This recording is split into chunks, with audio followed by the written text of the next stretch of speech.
பவித்ராவிற்கு 10,00,000 பரிசு தொகை கிடைக்குமா? அப்படிங்கிற ஒரு கேள்வி தான் இப்ப பவித்ராவோட ரசிகர்கள் எல்லாருமே ஆவலா சோசியல் மீடியால கேட்டு வந்துட்டு இருக்காங்க. அது நடக்க வாய்ப்பு இருக்கா? அப்படிங்கிற கம்ப்ளீட் டீட்டெயில தான் இந்த ஒரு வீடியோல நம்ம பார்க்க போறோம்.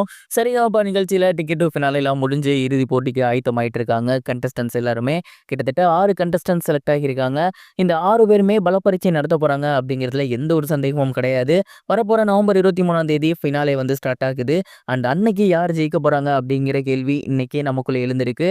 அண்ட் இந்த ஒரு சீசன்ல பவித்ரா ரொம்ப சூப்பரா கன்சிஸ்டன்ஸா பாடி வந்துட்டு இருந்தாலுமே, டிக்கெட் டு ஃபினாலேல திணறத நம்மளால பார்க்க முடிஞ்சுச்சு. டிக்கெட் டு ஃபினாலேல இவ்வளோ கஷ்டப்பட்டு உள்ள வந்திருந்த பவித்ரா, ஃபினாலேல என்ன பண்ண போறாங்க? அப்படிங்கிற ஒரு கேள்வி நம்ம எல்லாருக்குமே இருக்கு. ரொம்ப சூப்பரா பாடி ஃபர்ஸ்ட் பிரைஸ் வாங்க போறாங்களா? இல்ல அவங்க வந்து பிரைஸே வாங்க மாட்டாங்களா? அப்படிங்கிற மிகப்பெரிய கேள்விகள் எல்லாமே நமக்கு இருக்கு.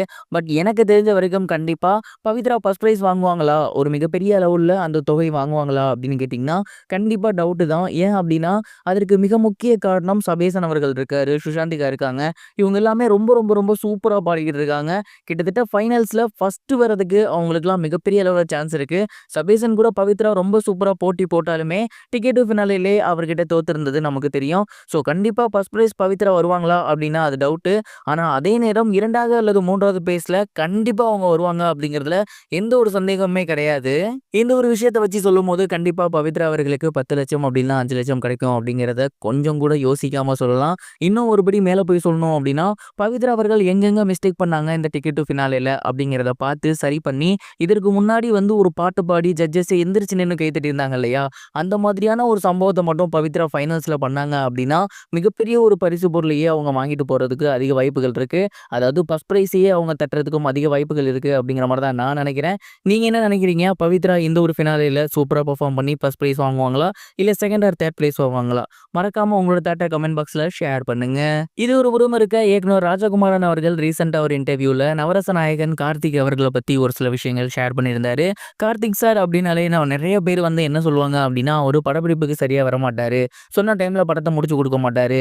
அவர்கிட்ட பணம் போனாலே திருப்பி வராது அப்படிங்கிற மாரியான விஷயங்கள் தான் சொல்லி வந்துட்டு இருந்தாங்க.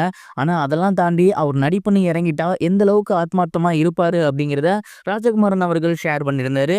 குறிப்பா அவர் என்ன சொல்லியிருந்தாரு அப்படின்னா, நான் சாரோட சேர்ந்து ஒரு படம் ஒர்க் பண்ணியிருந்தேன். அந்த ஒரு படத்துல டப்பிங் பேஸா அவரு வந்திருந்தாரு. கிட்டத்தட்ட காலையில 10 மணிக்கு அவரு வந்தாரு. நாங்க என்ன நெனச்சோன்னா, ஒரு 12 மணி வரைக்கும் அப்படி இல்லனா 1 மணி வரைக்கும் அவர் டப்பிங் பேசி குடுப்பாருன்னு நெனச்சோம். அப்படிதான் நாங்களும் இருந்தோம். அவருக்காக வேற எந்த ஏற்பாடுகளுமே நாங்க பண்ணல. டைம் ஆச்சு ஆச்சு ஆச்சு கிட்டத்தட்ட 2 ஆச்சு, 4 ஆச்சு. அவர் சாப்பாடு கேட்டாரு. சாப்பாடு வாங்கி குடுத்தோம். அகைன் அவரு உட்காந்து ஒர்க் பண்ணியிருந்தாரு. கிட்டத்தட்ட ஒரு மொத்த படத்துக்கான டப்பிங்கையும் ஒரே நாள்ல எங்களுக்கு முடிச்சு குடுத்துட்டு போயிருந்தாரு. இந்த அளவுக்கான ஒரு அர்ப்பணிப்போட நான் நடிகரா பார்த்ததே இல்ல அப்படிங்கிற மாரி நடிகர் கார்த்திக் அவர்களுக்கு புகழாரம் சூட்டியிருந்தாரு. இந்த ஒரு இன்டர்வியூ இப்ப ரொம்பவே வைரலா போய்க்கிட்டு இருக்கு.